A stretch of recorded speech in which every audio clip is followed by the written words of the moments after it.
আসসালামু আলাইকুম রহমতুল্লাহ। আসসালামু আলাইকুম রহমতুল্লাহ। তো এর আগের দিন আপনাদেরকে একটা ভিডিও দিয়েছিলাম, বিষের ঢোপে করে সার পানি করছিলাম। সেদিনকে শুধু ইউরিয়া আর সালফেট সার ব্যবহার করেছিলাম। তো 4 দিন পার হয়ে গেল আজকে। 4 দিন পরে আবারও সার পানি করার জন্য প্রস্তুত হয়ে গেছে। আজকে আর বিষের ঢোপে করবো না, যেহেতু আজকে সার পানির পরিমাণ একটু বেশি করতে হবে। তার কারণে ডাম নিয়ে এসেছি, পানিও জোগাড় করে ফেলেছি আমি। তার সাথে যে এইবার বিশেষ করে যে গ্রিন গোল্ড এই সারটি ব্যবহার করব।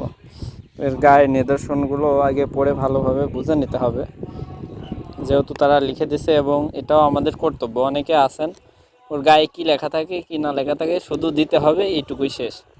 পড়ে নিলে ভাই ধারণা হয় বেশি, পড়ে নেওয়াটা ভালো, যেহেতু তারা অনেক গুণাগুণ সম্পর্কে এখানে বিস্তারিত লিখে থাকে। আপনার কি সমস্যা কি না সমস্যা এটা বুঝতে পারবেন। অবশ্যই আপনারা ব্যবহার করার আগে এটা পড়ে নেবেন। তো আমি পড়ে নিয়েছি। তো এখানে 1 বিঘা 33 শতাংশের জমির জন্য হাফ কেজি যথেষ্ট। আমারও এখানে 33 শতাংশ জমি আছে, যার কারণে আমি হাফ কেজি নিয়ে এসেছি, 500 গ্রাম। তো আপনারা ব্যবহার করতে পারেন। এটা ব্যবহারের ফলে গাছগুলো দ্রুত বৃদ্ধি হবে এবং এদের চেহারা মানে গ্রোথটা খুবই ভালো হয়ে যাবে।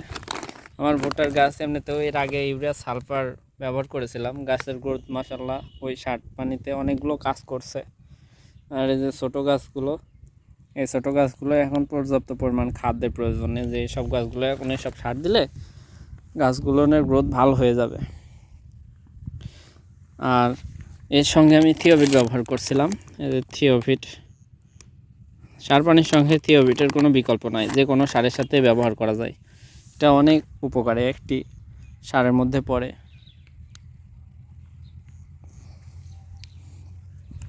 আর সার হিসাবে, দানাদার সার হিসাবে ইউরিয়া, ড্যাপ সার এবং সালফেট সারটি ব্যবহার করছি। যেহেতু এখনও গাছ ছোট আছে, সেই ক্ষেত্রে এদেরকে এই সারগুলো প্রয়োগ করে ফেলবো। গাছ বড় হয়ে গেলে ইউরিয়া